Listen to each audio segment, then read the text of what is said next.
Պարոն Բոզոյան, քանի որ դատարանի առջև ենք, նախ գործի մասին ձեր դիտարկումները եւ դատարանի ծեսորին ակնկալիք ունեք առհասարակ։ Ես անկեղծ ասած լուրջ ակնկալիք չունեմ, որովհետեւ մենք բոլորս տեսնում ենք, թե ինչպես են դատարանները դակում նման տիպի գործերը։ Սա ինձ հիշեցնում է ստալինյան ռեպրեսիաների ժամանակվա գործընթացները, որտեղ եռյակներ էին սարքում, տրոյկաներ էին սարքում, գիտեմ, ձեր պապերը, բաները պատմած կնեն Ստալինի Բերիայի ռեժիմի ժամանակ։ Այսինքն այն ժամանակ էլ կար NKVD-ն գործը կարում է, հետո տալիս էր քննչական կոմիտեին, հետո դատարանից մարդ էր գալիս, տրոյկայով սարքում էին այդ գործերը։ Կա մարդ կգտնվի մեղադրանք։ Այո, եւ տարբեր գնահատականներով խորհրդային միության ստալինյան ռեժիմի ժամանակ գնդակահարվեցին միլիոնավոր մարդիկ եւ ընդհանուր առմամբ գնդակահարվեցին եւ Սիբիր աքսորվեցին մոտարապես տարբեր գնահատականներով 10-ից 15 միլիոն մարդ։ Եվ ի վերջո 1956 թվականին այդ ամենը բացահայտվեց եւ դատապարտվեց եւ խորհրդային միությունում եւ աշխարհում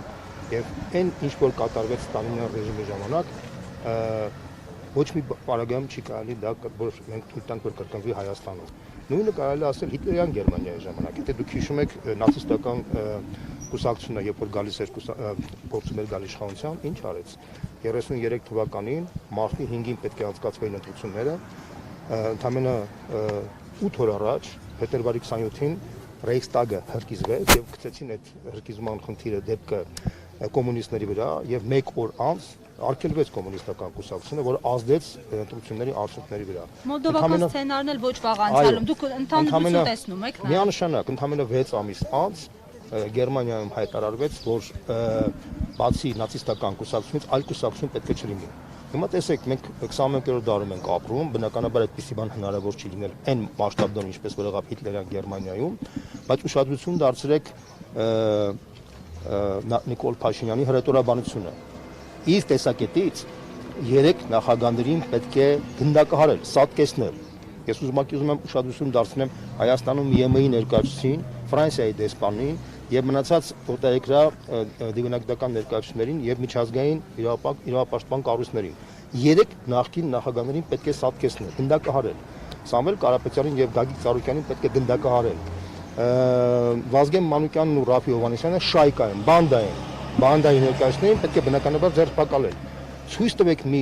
այլ գործիչ կամ կուսակցություն, որի նկատմամբ Նիկոլ Փաշինյանը դիտարկում է որպես քաղաքական մրցակից։ Իր տեսակետից, բացի իր ներխմբակից, մնացած բոլորը կամ բանդիտներ են, կամ մարդասպաններ են, կամ հանցագործներ են, կամ թալանչիներ են, մնացածները։ Ավելին, այս ընտրապակյարի ժամանակ մենք առաջին անգամ հանդիպեցինք դեպքի, երբ որ ինքը արդեն շարքային քաղաքացուն ասում է, որ դուք կաշառված եք օլիգարխիայի համար ներկայացուցիչների։ Սա ցույց է տալիս այս մարդու մտածողությունն ու բառապաշարը, պատկերացումները։ Տրամաբանական էր, որ քանի որ իրեն հասարակության 25%-ը գնահատում է որպես Թուրքիայի ուղղակի գործակալ, որ տվյալներն եք դուք մեջ բերում։ Տարբեր սոցիոլոգիական տվյալներ կան, որ 25% այդպես է մտածում։ 40-45%-ը իմպերատիվ պահանջում է իր հեռացումը իշխանությունից եւ մոտ 60-65%-ը պատրաստ է դեմ քվեարկել։ Հասկանալի պատճառներով ինքը վախերի մեջ է ապրում, իր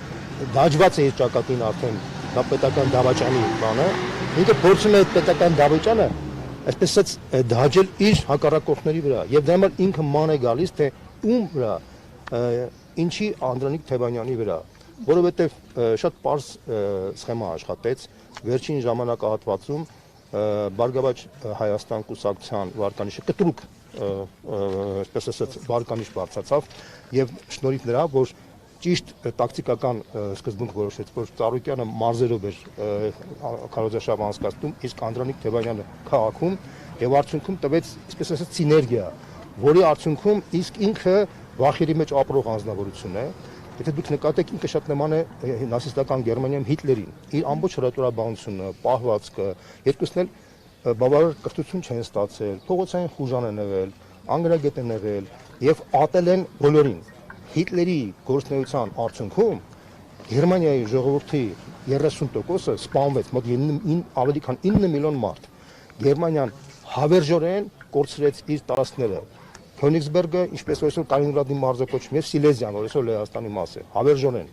Եվ մեծ աղետ բերեց ամբողջ աշխարհին, ավելի քան 60 միլիոն մարդ կոտորվեց երկրորդ համաշխարհային պատերազմի ժամանակ։ Դրա միակ եւ գլխավոր մեղավորը դա Հիտլերն էր։ Հիմա Հայաստանում դրա ինտերպոլյացիան փոքր տեսակով Նիկոլ Փաշինյանն է դարձել եւ ինքը փաստացի այդ վախերի մեջ ապրելով փորձում է դաջել պետական դավաճանի պիտակը իր հակառակորդներին։ Այս պայմանությամբ ամենավտանգավորը ինքը համարել է Անդրանիկ Թևանյանին, դա մեն իրեն հրճակել է պետական դավաճան, ծիծաղելի մակարդակի հիմնավորում, որը նույնիսկ ժպիտ է առաջացնում բոլորի մոտ։ Այսօր Վազգեն Մանուկյանը ինձ զանգեց, առաջի վարչապետ, ասաց, որ ես այսպիսի անհետացություն ծիծաղի մակարդակի ես չէի տեսել իմ կյանքում, Կառույցի անունը, դուք շարունակեք։ Հայաստանի 30 տարվա մեջ այսպիսի անհետացություն մենք չենք տեսել։ Եղել են ինչ-որ կոռուպցիայի բաներ, ասենք $100 տեղը $10,000 են հրճակել, բան, որ մարդկանց կարողանան բանանել, բայց նման բան մարդուն դատարկ տեղը ձևակերպել, որ ինքը պետական դավաճան է, դա դուրս գոտված է։ Նայեք, այդ կառույցի մասին եմ ուզում խոսել, որը նշվել է գործում Ռուսիա Կովկաս, ձեզ ծանոթ է այդ կառույցը։ Ես առաջին անգամ եմ լսում դրա մասին, անկեղծ ասեմ, հա, բայց ես մի հատ ուրիշ հարց տամ։ Ես նախ եւ առաջ ինչ կապ ունի այդ կառույցը Անդրանիկ Թևանյանի հետ։ Ես անկեղծ ասած չեմ պատկերացնում։ Հետո ինչ կառույց է, ես էլ դա չեմ պատկերացնում։ Հասկանում եք, հիմա Հայաստանում բազմաթիվ հիմնադրամներ կան։ Բազմաթիվ արևմտյան, ցավոք սրտի ռուսական հիմնադրամներ չկան, դա իրենց թերությունն է, բայց դա առանձին խնդիր է։ Արևմտյան հիմնադրամները, որ փող են տալիս, մարդիկ էլ աշխատում են, չէ՞, ցանկացած մարդու կարելի է ձևակերպել որպես պետական դավաճան։ Ինչի, որտեղ այդ հիմնադրամները գաղտնիք չէ, որ բոլորը ուղակի կամ անուղակի համագործակցություն արտասահմանյան հատուկ ծառայությունների հետ։ Միացյալ Նահանգների, եվրոպական երկրների, դա բոլորի համար գաղտնիք չէ։ Սորոսի հիմնադրամը, Էբերտի հիմնադրամը, բազմաթիվ, այդտեղ աշխարհում դա նույնիսկ թափանցիկ մակարդակով է հռչակված դա։ Հիմա ցանկացած մարդ, ով ստացել է այդպիսի գրանտ, անուղակի կարող են այդ մարդուն մեղադրել պետական դավաճանության մեջ։ Բայց շրջանակներ կան կոնկրետ, որ Թևանյանին այսպես ռուսական ազդեցության քաղաքական գործիչ են համարում։ Տեսեք, դա պայմանավորված է այն հանգամանքով, որ Անդրանիկ Թևանյանը այն գործիչներից է, որ հստակ հայտարարում է, որ ինքը Հայաստանը պետք է մնա ԵԱՏՄ-ի կազմում, միաժամանակ պետք է փորձի բարելավել իր հարաբերությունները ԵՄ երկրների հետ, արևմտյան երկրների հետ, Միացյալ Նահանգների հետ, հատկապես Տրամփի իշխանության գալուց հետո։ Անդրանիկ Թևանյանը միշտ եղել է, այսպես ասած, բազմավեկտորյան քաղաքականության կողմնակից, բայց անկյունակարը անվտանգության տեսակետից համարել է դա պետք է լինի Ռուսաստանը, բայց այդպես է մտածել Հայաստանի բոլոր 3 նախագահները։ 3 նախագահներն այդ գիծն են տարել։ Անդրանիկ Թևանյանը 3 նախագահների քաղաքական դիրքորոշման կողմնակիցն է եղել։ Եթե մենք համարենք իրեն պրոռուսական, ապա պետք է պրոռուսական համարենք առաջին, երկրորդ եւ երրորդ նախագահների։ Սա է խնդիրը։ Ավելին կարող եմ ասել, Նիկոլ Փաշինյանը 15 թվականից հետո որ իշխանությունը շարունակել է, ինքը արտաքին քաղաքական վեկտորի մեջ ֆորմալ տեսակետից ոչինչ չի փոխվել։ Ֆորմալ իմաստով այդ տեսակետից հնարավոր չի մարդուն մեղադրել մի բանի մեջ, երբ որ 3 նախագահները նույն գիծն են տարել։ Ինքն էլ ըստ էության շարունակել է նույն, ավելին կարող եմ ասեմ, ինքը ստորագրել է նոյեմբերի 9-ի համաձայնագիրը, որը բացասական չի ընկալել նաև Անդրանիկ Թևանյանի կողմից։ Հիմա որտեղ պետք է իրեն մեղադրել պրոռուսականության մեջ։ Երբ որ սա գիտեք, ավելի շուտ միգուցե դա պայմանավորված է նրանով, որ ինքը անընդհատ խոսում է, որ փաստացի կա վտանգ, որ Ռուսաստանի դերի ազդեցության նվազման արդյունքում կարող է մեծանալ Թուրքիայի եւ Ադրբեջանի ազդեցությունը, բայց դրա մասին խոսում են եւ առաջին նախագահը, եւ երկրորդ նախագահը, եւ երրորդ նախագահը եւ բոլորը։ Հիմա հարց տամ դուք այդ դիրույթից ցույց տվեք մի դետալ, որտեղ Անդրանիկ Թևանյանի դիրքորոշումը տարբերվում է այդ մարդկանց դիրքորոշումից։ Եթե դուք ցույց տաք մի դետալ, որ տարբերություն լինի, ես կասեմ, որ դուք ես համաձայն եմ իրեն կարելի է համարել պրոռուսական։ Չկա այդպեսի բան։ Եթե ինքը հանդիպել է, ասենք, չգիտեմ, բանի հետ են բանի որ բաներ էր անցկացնում այդ Լազարևյան ակումբի անդամների հետ, բայց բազմաթիվ մարդիկ Զատուլինի հետ հանդիպելը դա պետական հանցագործություն է։ Ես պետք ուրիշ հարց տամ ձեզ։ Տեսեք, Զատուլինի բանը ելքը Հայաստան արգելված է, բայց Ալիևի Էրդողանի ելքը սահմանափակված արգելված չէ։ Տեսեք, Ֆրանսիայում դաշնակցության ներկայացուցիչների ելքներից մեկը ելքը արգելված էր, բայց ցանկացած մարդ գործիչ, որը ասենք Հայաստանի հանդեպ բացասական տրամադրություն է, արգելված չէ։ Զելենսկու բանը այսպես այցը նույնիսկ ողջունվեց, երբ որ Ուկրաինան 30 տարի ընթացքում աջակցել է Ադրբեջանին եւ շնորհավորել։ Հիմա հարց եմ ուզում տամ, այս պայմաններում, եթե մարդը ողջունում են մարդկանց, ովքեր որ Հայաստանի պետության շահի դեմ են եղել, եւ դատապարտում են այն մարդկանց, ովքեր որ Հայաստանին աջակցել են, այդ մարդուն ինչպես կարելի է բնութագրել։ 25%-ը բնութագրում են այն, ինչ որ ես ասեցի։ Ես ձեռնպայ եմ մնում նման տիպի գնահատականներից, որտեղ ես համարում եմ, որ ես ինքս իմ պապս 37 թվականի զոհ է եղել։ Եվ ես գիտեմ, որ եթե դու մարդուն մեղադրես նման վտանգավոր բանի մեջ, դա հետագայում կարող է գնալ եւ ըստ էության ուղղակի ընդլայնել եւ մեծ քանակով մարդիկ անք ռեպրեսիային ենթարկվեն։ Ինձ անձամբ իմ մոտիկ մարդիկ ընդդիմության մեղադրում են, որ ես շատ ավելի մեղմ եմ տրամադրված, որտեղ ես ասում եմ, որ պետք է իսկապես ԿՊ-ի